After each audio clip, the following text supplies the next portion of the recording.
बिस्मिल्लाहिर्रहमानिर्रहीम। अस्सलामु अलैकुम।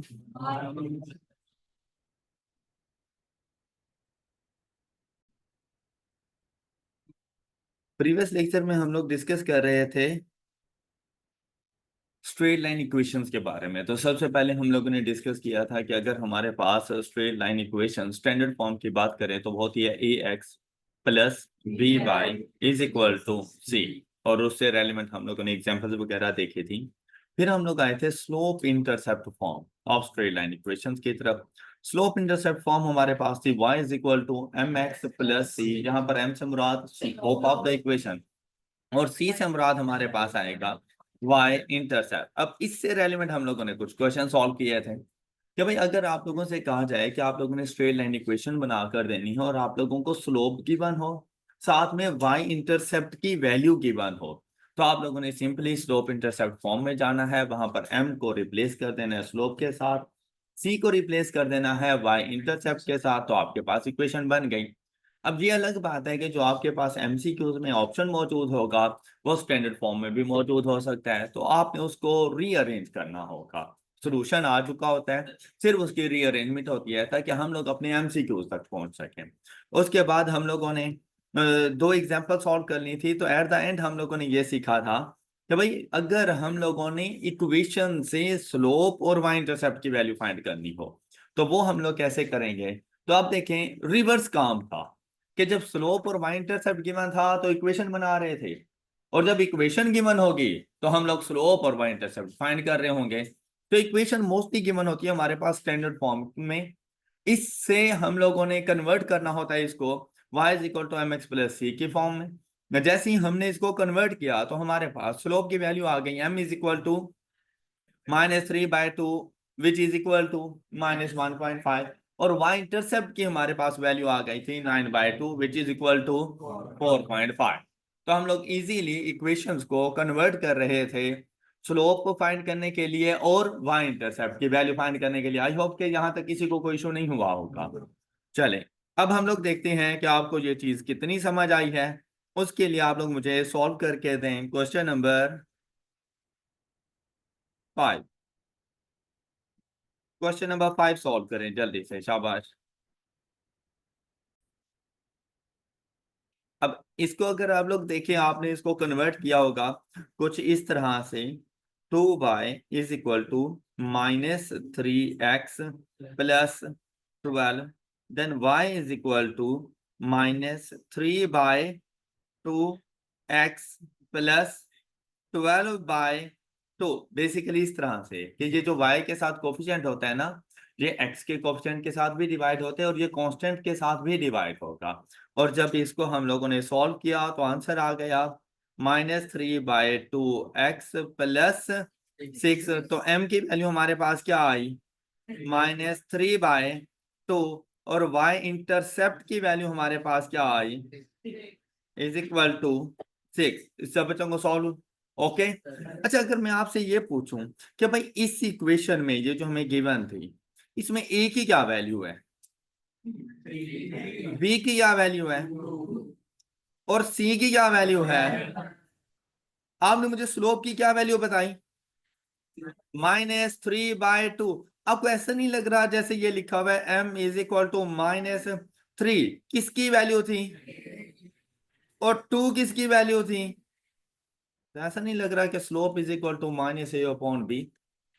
अब कन्वर्जन की जरूरत नहीं है, आपने इक्वेशन को स्टैंडर्ड फॉर्म में रखना है, वहां पर a b की वैल्यू फाइंड करें, और जब भी स्लोप फाइंड करना हो m is equal to minus minus फार्मूले का पार्ट है a डिवाइडेड बाय b, तो आपके पास स्लोप की वैल्यू आ जाएगी।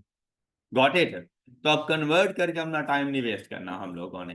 देखें यहां पर भी हम लोगों ने बिल्कुल ऐसा ही किया था कि यहां पर अगर आप लोग गौर करें तो मेरे पास a की वैल्यू क्या आ रही है, a इज इक्वल टू इस इक्वेशन के मुताबिक 3, b की वैल्यू, c की वैल्यू।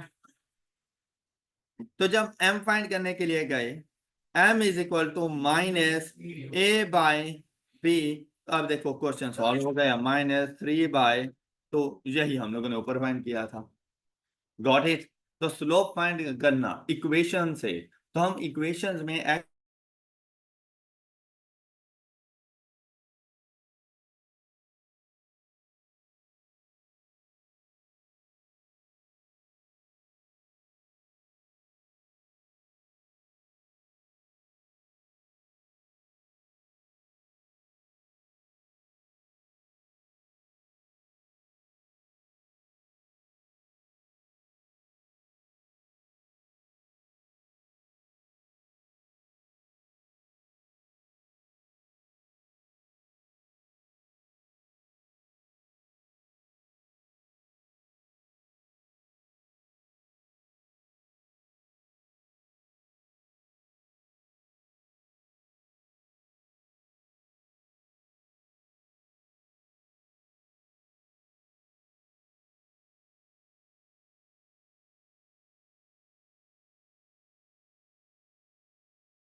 और अगर आप लोग यहाँ पर y इंटरसेप्ट की वैल्यू को देखें तो y इंटरसेप्ट को हम लोगों ने डिटरमिन किया हुआ है 9/2। तो आप देखें 9 किसकी वैल्यू थी, c की, और 2 किसकी वैल्यू है, b की। तो ऐसा नहीं लग रहा जैसे y इंटरसेप्ट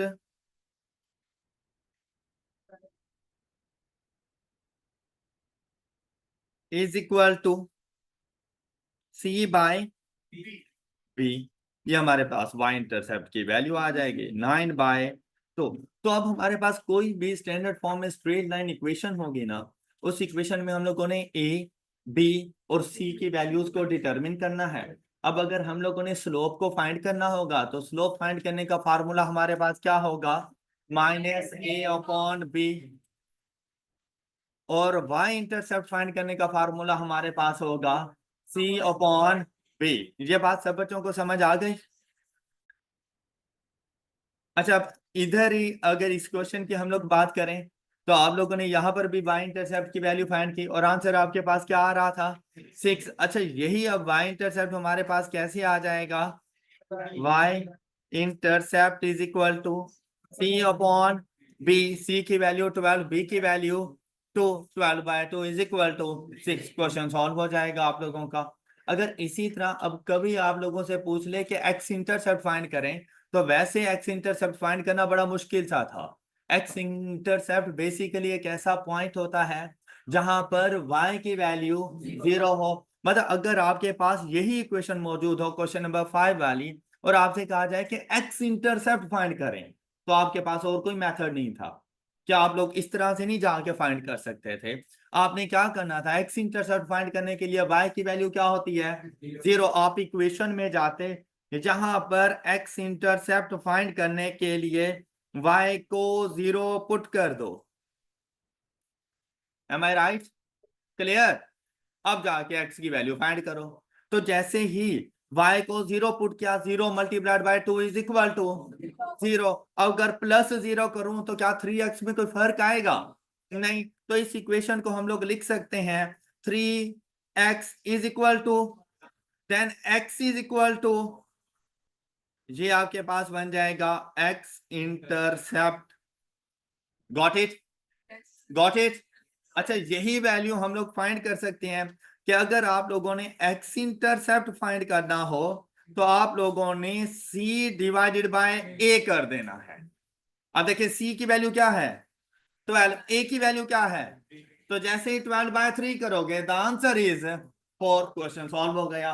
अब अगर इसी तरह इस इक्वेशन में आपसे पूछा जाता कि भाई हमारे पास x इंटरसेप्ट की वैल्यू क्या होगी, तो आप लोग x इंटरसेप्ट की वैल्यू क्या बताएंगे, x इंटरसेप्ट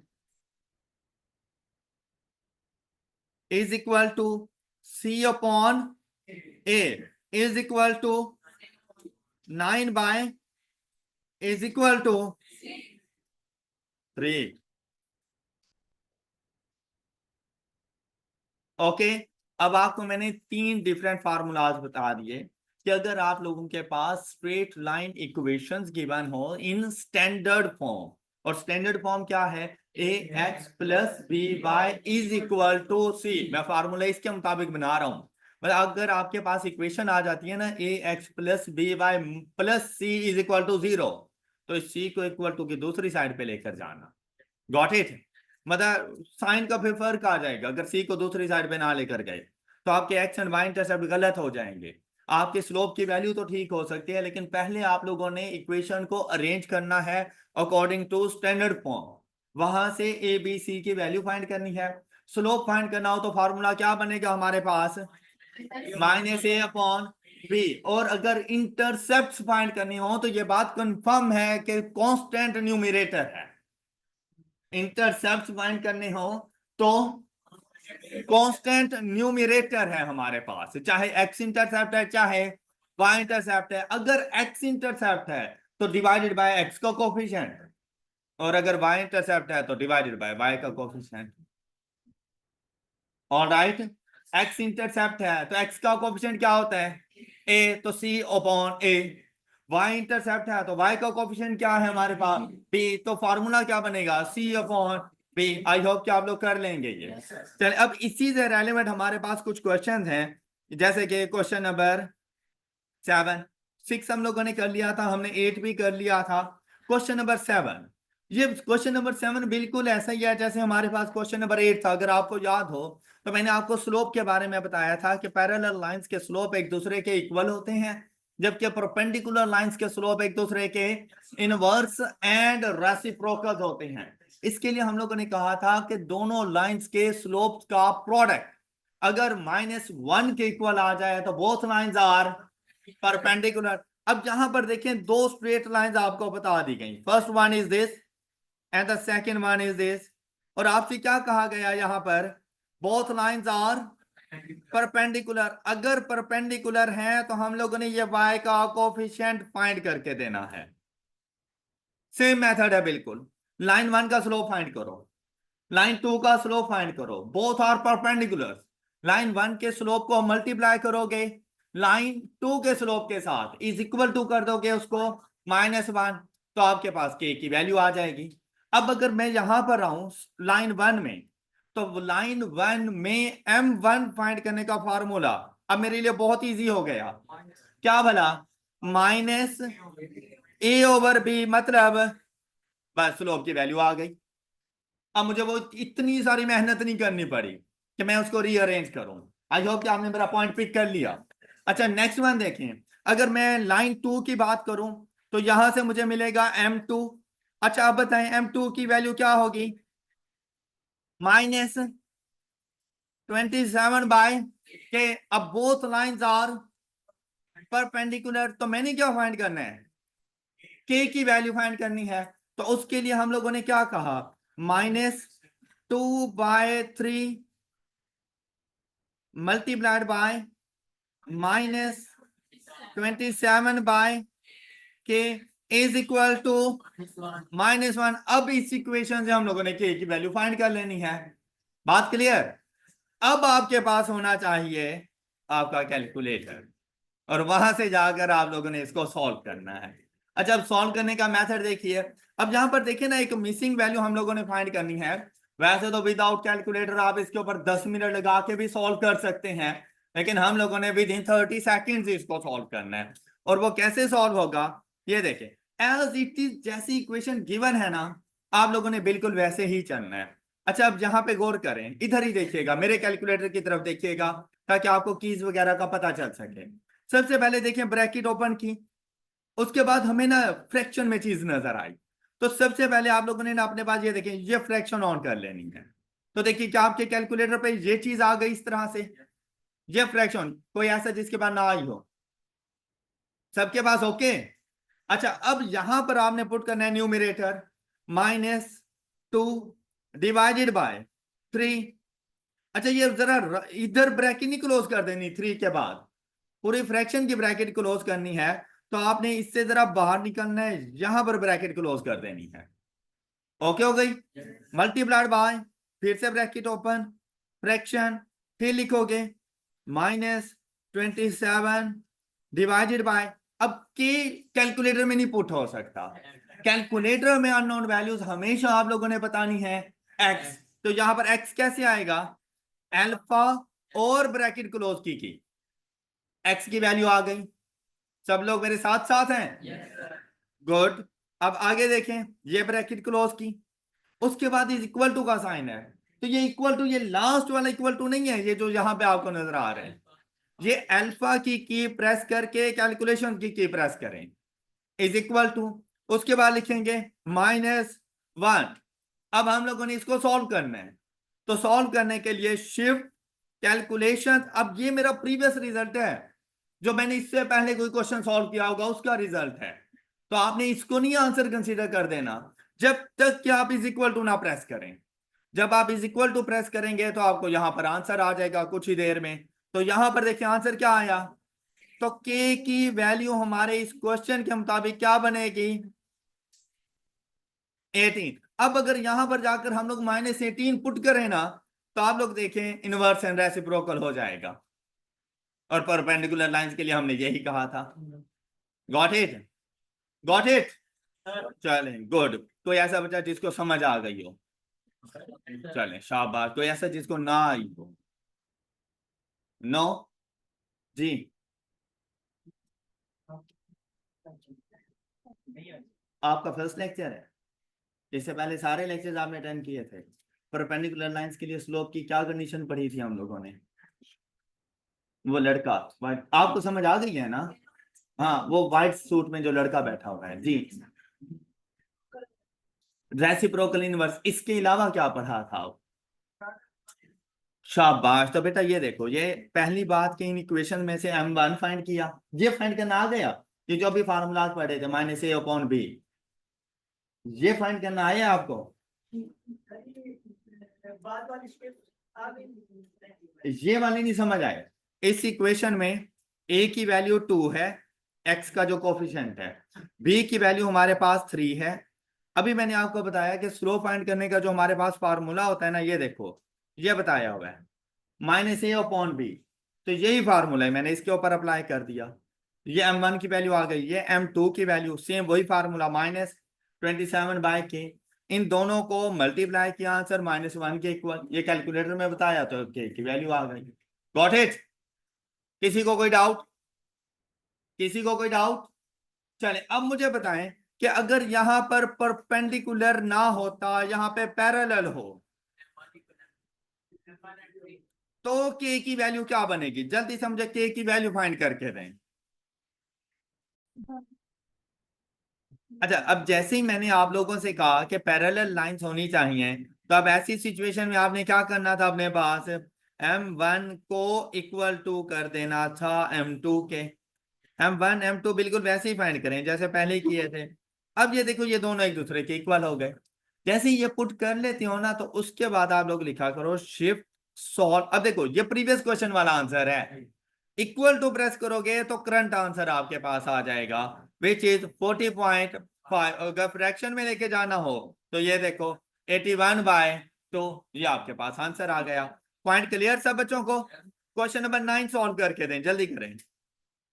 क्वेश्चन नंबर 9।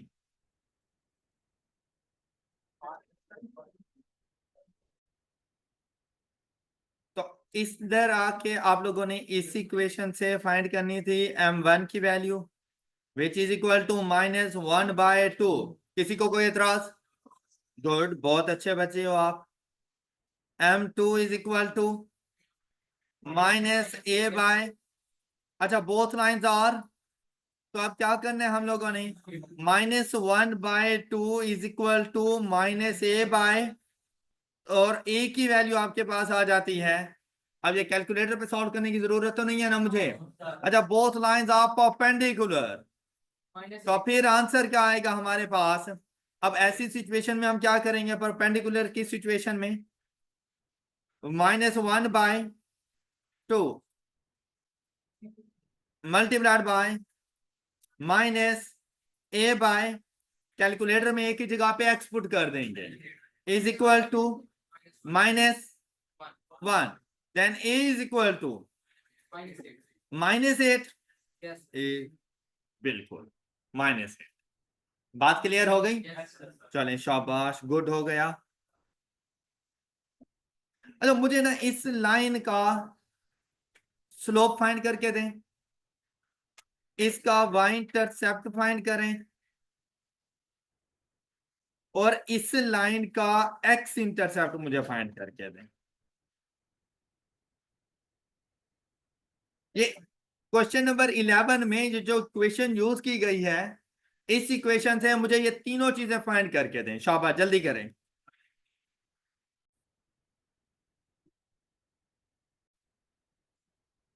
अच्छा, इस क्वेश्चन में जो ट्विस्ट था ना, वो इस बात का था कि जो कांस्टेंट वैल्यू है ना, वो इक्वल टू से पहले थी। तो अगर आप लोग इस तरह कर रहे हो ना कि a is equal to 3, b is equal to 4, तो यहां तक आप बिल्कुल सही चल रहे हो। लेकिन जब आप जाते हो ना कांस्टेंट वैल्यू फाइंड करने के लिए, तो मैंने इस बात पे एम्फसाइज किया, जोर डाला कि भाई कांस्टेंट इक्वल टू के बाद होना चाहिए, तब जाके उठाना है। तो यहां पर कांस्टेंट की वैल्यू अगर यहां से उठाएं तो -5 मिलेगी, लेकिन अगर इसको इक्वल टू की राइट हैंड साइड पे शिफ्ट करें तो ये नेगेटिविटी इसकी खत्म हो जाएगी, और ये हमारे पास c की वैल्यू बन जाएगी +5। और राइट, अब अगर हम लोग स्लोप की बात करें तो -a/b, ये आंसर आ गया। अच्छा, y इंटरसेप्ट की बात करें तो 5/4 और एक्स इंटरसेप्ट की बात करें तो 5/3 ये हमारे पास हमारे रिक्वायर्ड आंसर थे। आई होप कि आप सब बच्चों को समझ आ गई होगी। That's all for today. अपना ख्याल रखिए, नेक्स्ट लेक्चर में मिलेंगे। अल्लाह हाफ़िज़।